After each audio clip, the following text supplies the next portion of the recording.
Ini ceritaku yang ke-11 masalah sedekah. Lalu perempuan itu bertanya kepadaku, kalau miskin itu sulit membantu orangnya, tapi ketika kaya akan gampang untuk membantu atau berbuat baik pada orang. Lalu saya bilang, ya benar, sangat benar sekali. Jadi ketika kaya atau ketika kita mempunyai lebih banyak hal di dunia, maksudnya hal itu ekonomi, orang-orang di sekitar kita yang respect, atau orang-orang yang ingin banget membantu kita itu sangat gampang sekali berbuat baik kepada orang, karena posisi, jabatan, atau mungkin omongan kita didengar, atau mungkin ekonomi kita.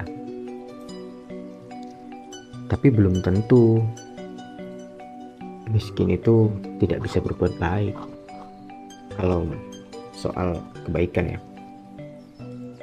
Tapi ketika kita ngomong kebaikan mungkin tidak merucut ya.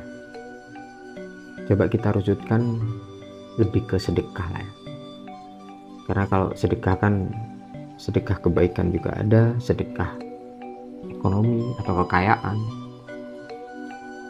sedekah mungkin lebih sedekah ke perasaan juga ada. Jadi kalau sedekah, mungkin ada temanku yang miskin banget. Suatu ketika dia hanya punya uang 50.000 dan harus berbagi kepada orang lain yang hidupnya sama-sama menderita. Akhirnya uang 50.000 itu dibuat membeli sebuah nasi dan uang itu habis. Jadi dia berbagi walaupun uangnya tinggal sedikit. Kenapa dia berbagi? Ya karena dia merasa sama. Ketika perut lapar pasti akan bingung, akan sulit. Ketika kita tidak punya uang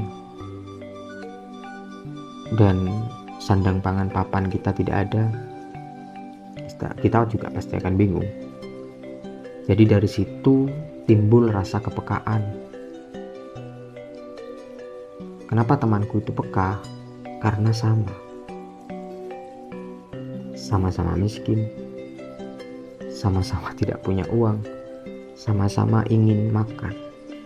Lalu ada orang kaya yang sangat baik, tapi juga ada orang miskin yang sangat buruk. Jadi kita sama-sama imbang sih sebenarnya. Dan ada suatu cerita juga, orang kaya, dia salah satu pimpinan perusahaan yang sangat berpengaruh di negara itu. Bayangkan. Jadi ketika perusahaan itu goyah, negara itu pun akan goyah. Jadi perusahaan itu sangat sentral, hampir seperti pemerintahan mungkin. Jadi dia hidup, ya tidak usah bilang ekonomi ya, unlimited mungkin kalau kita bicara ekonomi. Dia hidup sangat berkecukupan, lalu dia ingin menyalurkan sedekahnya dengan orang yang tepat. Jadi dia ingin sedekahnya itu atau uangnya itu digunakan dengan bijak dan baik. Tapi dia bingung bagaimana caranya. Lambat laun dia tahu bagaimana caranya. Akhirnya dia merubah hidupnya 360 derajat dari yang biasanya. Biasanya dia ya pagi kerja, sore pulang, Sabtu Minggu free, weekend liburan. Karena dia masih sendiri dan belum berkeluarga, tapi sudah kaya raya, akhirnya dia merubah hidupnya 360 derajat.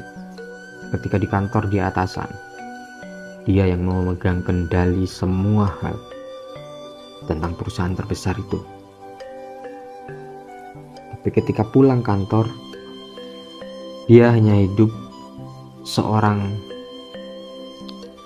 anak laki-laki yang menjaga toko kecil di salah satu desa dan kampung yang kecil. Dan orang-orang di sekitarnya tidak tahu bahwa dia orang yang sangat kaya raya. Toko itu dinamakan Toko Barokah. Akhirnya Toko Barokah itu memang benar-benar barokah. Sampai-sampai ada julukannya. Toko Penyelamat. Itu julukannya. Kenapa? Karena orang-orang di sekitar yang ingin membeli sembako buat makan, buat perut mereka, tidak usah khawatir, karena dia bisa minta, bukan berhutang, tapi meminta. Jadi orang-orang di sekitar tersebut ketika ia malu meminta, teman saya yang kaya ini sudah tahu. Awalnya mungkin tidak tahu karena tidak punya kepekaan, karena memang range kaya dan miskin sangat jauh sekali. Setelah beberapa tahun hidup dengan kemiskinan dalam tanda kutip ya, jadi dia mempunyai rasa peka. Ternyata miskin, masih punya rasa malu untuk berhutang atau meminta kepada orang lain, apalagi masalah perut. Di situ kepekaan dia muncul. Akhirnya dia tidak menunggu lagi orang meminta di tokonya, tapi setiap bulan dia selalu memenuhi orang-orang di sekitarnya masalah pangan. Jadi di kelurahan itu, di desa itu, di kampung itu tidak pernah ada orang yang bingung masalah perut.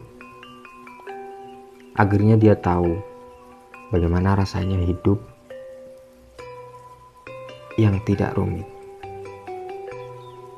Hidup dengan sehidup-hidupnya. Karena yang bikin rumit kan sebenarnya kita sendiri.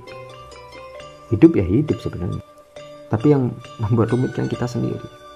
Ingin ini harus dituruti, kalau tidak dituruti kita harus mengejar keinginan itu. Sudah mengejar, sudah tercapai, ingin suatu hal lagi, dikejar lagi, apapun tantangannya. Walaupun kita susah payah, itulah kita harus bekerja keras dalam hidup ini. Ya nggak apa-apa, itu bukan suatu kesalahan.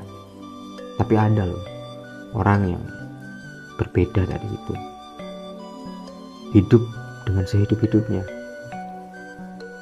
bekerja keras semampunya, bukan bekerja keras dengan nafsunya. Jadi mungkin itu perbedaan kita ya, antara kita berdua. Tapi balik lagi, tidak ada yang salah atau benar, karena sama-sama bukan salah atau benar, tapi ini pilihan hidup.